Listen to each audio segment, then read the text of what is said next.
and welcome back to my channel. Today I thought I was gonna make a quick little video about some of the things that I've noticed in Italy. I've been here now for 2 months, and I think when I first came, in one of my first videos, I did talk about some of the odd, different things that I'd experienced while being here. But now I've had some new things to add on the list, so if you're interested, keep watching. So number one, one weird thing that it didn't take me so long until I noticed this, and it's a small thing, it's not even a huge thing, but it's weird that it's different. Anyways, when you go and buy something in a store here, if you're at a restaurant and you pay, you go to a store, you buy something, when the cashier gives you back the money, they notoriously do not give you the money in your hand. And in the beginning, you don't think about it. You're just like, oh, okay, you put it on the desk, you just pick it up. But then I would, like, because I'm so used to getting the money in my hand, try to like catch it. I would be like, is this a thing? Like, why doesn't he want to? It's almost like you feel dirty. You're like, why doesn't he want to touch my hand? So I would like try to scoop in with my hand to be like, give me the money here. But no, regardless, they will avoid your hand to put it on the desk. And I mentioned this to a friend of mine, and he agreed. He's like, in the beginning I was like, I don't know, I don't think about it, but I was like, watch me now. We were at Burger King and I'm like, watch me try to catch these coins. And yeah, like normal, they really don't want to put them in your hand. And he said that it might be just like a polite thing. I don't believe that. I don't think it's a polite thing. I just think it's a thing that they do. But it's a small thing that maybe it's just here, maybe it's just been everyone I meet. But I'd be interested to know actually if other people who live in Italy agree with this, or yeah, tell me, I want to know. Number two, I noticed this on my way to work one day. It was actually Mary who noticed it, and she's like, look at that. So we walk on this like huge big street, and I see an old lady on the 4th floor or 5th floor or something, and she has a basket, and she oh my god, my English is horrible. What do you call it? She sends it down. Anyway, she sends down this basket with this piece of thread, and there's a waiter waiting downstairs with I don't know what, bread, coffee, groceries, and he just like receives it and he puts the stuff in it, and the old lady just kind of pulls it up, and I assume that she has food for the rest of the week. I've seen this happen twice actually, and it's adorable. I love it. It's one of those things where I'm like, I wish I saw more of it. I kind of want to catch it on camera, but it happens so quickly. And the men always are dressed really nicely, like as a wait. Not even like waiters in Norway don't look like waiters. The typical like tie, black, all this. But these people look like waiters. So you just see this man in like a suit and some black tie with a little thing, and he puts it for the old lady, and she's like, grazie from the top. And it's cute and it's typical Italian. It's what you expect to see, and I love it, so this is why I included that. Okay, so this third thing, I don't know if you can say that this is a typical Italian thing. I just have never seen this before, which is why I want to add it. So as you could see probably in one of my past vlogs, I went to Rome a few weeks ago, and going from the airport into the city, we were taking a bus, and I could see on the side of the road all these like women, like African women, just standing there, and I realized pretty quickly that they were most likely prostitutes. I'm not sure, but that's what I think they were. But she would just be standing on the side of the road, like, you know, kind of those openings where you can park your car if you have a problem or something, there. But without a car, just a woman in a plastic chair standing by the road. And then you would keep driving like 2 kilometers, and there would be another girl on her plastic chair, and that's kind of when you understand, like, okay, they're probably prostitutes. I've never seen that before. Like, I'm used to on the streets, back alleys, in a city environment. I've never seen actually a prostitute just on the side of the road. Maybe one, but this seemed a bit organized, because in the end I ended up seeing at least 6. All like, they seemed like they were from West Africa. I'm not sure, but that's what it looked like.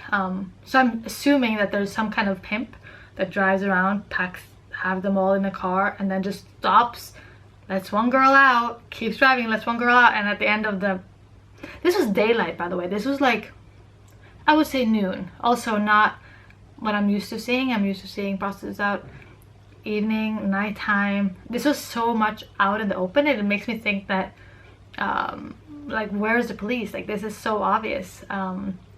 Again, but I don't know. It was weird. I've never experienced it. So maybe you guys have some thoughts about it. Maybe you know more about it. Maybe they weren't prostitutes. I'm pretty sure they were, but let me know. Educate me. The fourth thing is just kind of comical. It's not even a big thing, but it's about the beds. Like, when you go to a hotel here, if you order a double bed, you get like one blanket. I've been to Italy a lot before, so I was kind of used to this, but I didn't think about it until I went to Rome with Mari, and she was staying with someone else in another room, and she was like looking, like checking out her bed that she was gonna share with another girl. She was like, what is this? Like, where's my blanket? And I was like, oh, she's experiencing it now. I'm like, girl, there is no extra blanket. She's like, what do you mean? There is no extra blanket. This is it. You are sleeping with that girl under one cover. And I don't know, I think it's because we're from the north. We're so used to, you know, the individualistic, we don't want to be with everyone else, we want our own little private cocoon. Because I remember, I mean, her experiencing that reminded me of how I responded the first time I saw it, and I was also just like, I want to make my cocoon. I don't want to share this with you. I don't want this, like, I just don't want the air. I don't, because I feel like I get cold when I sleep, so I kind of just want to be wrapped into something. And when you share one blanket, it's like you kind of have to really hog it. Now I love it. Now I don't mind it. But it's one of those small differences that I don't think you notice. But yeah, some things. One of my last things that I've noticed while I've been here is that there is no privacy. I noticed it a bit in the beginning when I first came here and I had my training, and one of the coordinators of the program started talking about another person who was not there and who I didn't know at that point in time, and sharing like personal details, like how this person was. And to me, I was so awkward because I'm not used to people of a certain status, like, you know, your boss or your coordinator of a project, being able to speak about another person who's not there. I'm just so used to the professional line, like employee boss relationship, and that nothing gets passed on to anyone else. But I kind of wrote it off as like, maybe this is a one-off, maybe this is just this person. It doesn't mean that they're all like that. But then I've had more experiences like this where it's just, I see people being talked about, not in a bad way necessarily, but just sharing more information than what I assume, what I'm used to people sharing, you know? I had some examples from my training. Now I don't really remember, but there was another example. I'm doing an Italian class right now, and our teacher there, we had an exam. Oh, that leads me to another point that I'm gonna mention about exams. One of the girls in the class didn't do so well, and the teacher went up to that girl in front of everyone later to be like, I see that you're struggling, what's happening, like how, and something about like, maybe you should take another class, I think you need more time. And I was dying on this girl's behalf. I'm like, how can you and I love my teacher. I'm like, how can you do that in front of everyone? Like, no privacy, no, like, come over here, let me tell you something. Just like, yeah, this is open information for everyone. And which leads me to the point of the exam, because we had an exam, and that's kind of where that kind of happened. But the exam was also weird in itself, and I've learned that Italians have a lot of more oral exams than we have. So our exam was an Italian test, and basically I thought we were going to get 1 hour to just do the test and be done. But no, it was a test where it was basically 8 small tests in one.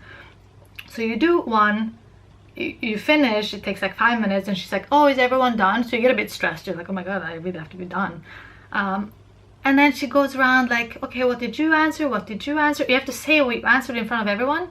And then in the end, you had to count your own points and be like, and she would ask again, how many points did you get? How many points? So you'd have to be like, I got 6 out of 10.